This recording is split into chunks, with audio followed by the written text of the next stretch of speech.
സുരേഷ് ഗോപിക്കെതിരായ പുലിപ്പല്ല് പരാതിയിൽ ഇതുവരെ യാതൊരു മറുപടിയും ലഭിച്ചിട്ടില്ലെന്ന് KSU നേതാവ് മുഹമ്മദ് ഹാഷിം. പുലിപ്പല്ല് ധരിച്ചത് ദൃശ്യങ്ങളിൽ വ്യക്തമാണ്. ഇത് പരിശോധിച്ച് ഉചിതമായ നടപടി സ്വീകരിക്കണം. 1972 വൈൽഡ് ലൈഫ് പ്രൊട്ടക്ഷൻ ആക്ടിന്റെ ലംഘനമാണിത്. ഇന്നലെയാണ് DGPക്ക് പരാതി നൽകിയത്. രാജ്യത്തെ എല്ലാ പൗരന്മാർക്കും നിയമം ഒരുപോലെയാണെന്നും ഹാഷിം കൂട്ടിച്ചേർത്തു. പുലിപ്പല്ലുമായി റാപ്പർ വേടൻ അറസ്റ്റിലായതിനു പിന്നാലെ സൂപ്പർ താരം മോഹൻലാൽ പ്രതിയായ ആനക്കൊമ്പ് കേസും വീണ്ടും ചർച്ചയിലേക്കെത്തുകയാണ്. വേടനെ കൊടുക്കാൻ തിടുക്കം കാട്ടിയ വനം വകുപ്പ് ലാലിന്റെ കേസിൽ മെല്ലെപ്പോക്ക് തുടരുകയാണെന്ന് നവമാധ്യമങ്ങളിൽ ഒരു ഭാഗം ഉയർത്തുന്ന വിമർശനം. 2011 ഓഗസ്റ്റിൽ എറണാകുളം തേവരിയിലെ മോഹൻലാലിന്റെ വീട്ടിൽ റെയ്ഡിനെത്തിയ ആദായ നികുതി വകുപ്പ് സംഘമാണ് വീട്ടിൽ 4 ആനക്കൊമ്പുകൾ കണ്ടെത്തിയത്. അന്നു തന്നെ വനം വകുപ്പിന് വിവരം കൈമാറി.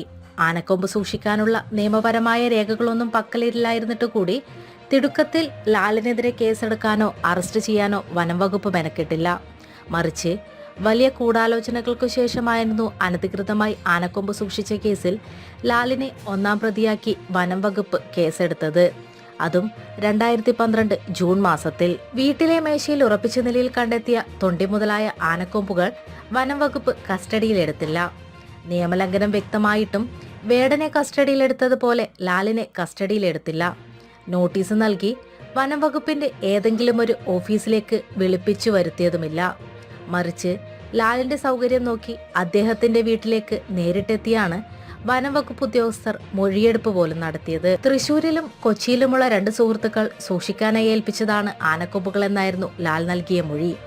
ആനക്കൊമ്പ് വിൽക്കാനോ വാങ്ങാനോ കൈമാറ്റം ചെയ്യാനോ ഒരു സ്ഥലത്തു നിന്നും മറ്റൊരിടത്തേക്ക് അനുമതിയില്ലാതെ മാറ്റാനോ ഒന്നും നിയമമില്ലാതെ ഇരുന്നിട്ടുകൂടി ഈ മൊഴിക്ക് ശേഷവും ലാലിനെതിരെ വനംവകുപ്പ് നടപടികളൊന്നും ഉണ്ടായില്ല.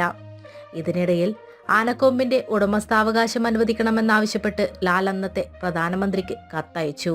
പരിശോധിക്കാൻ കേന്ദ്ര വനം മന്ത്രാലയം സംസ്ഥാന സർക്കാരിന് നിർദ്ദേശം നൽകി. ചട്ടങ്ങൾ പലതും മറികടന്ന് വനം വകുപ്പ് ലാലിന് ഉടമസ്ഥാവകാശം അനുവദിക്കുകയും ചെയ്തു. അന്നത്തെ UDF സർക്കാരിൽ വനം വകുപ്പ് മന്ത്രിയായ ഗണേഷ് കുമാറിന്റെ സ്വാധീനത്തിലാണ് ലാലിന് ഈ ഉടമസ്ഥാവകാശം കിട്ടിയതെന്ന ആരോപണം അന്നും ഇന്നും ശക്തമായി നിലനിൽക്കുന്നുണ്ട്. ആനക്കൊമ്പുകളുടെ ഉടമസ്ഥാവകാശം ലാലിന് നൽകിയ നടപടിയിലെ ചട്ടവിരുദ്ധത ചൂണ്ടിക്കാട്ടി ഏലൂർ സ്വദേശി പൗലോസും മുൻ വനം വകുപ്പ് ഉദ്യോഗസ്ഥരും നൽകിയ ഹർജികൾ ഇപ്പോഴും ഹൈക്കോടതിയിലുണ്ട്.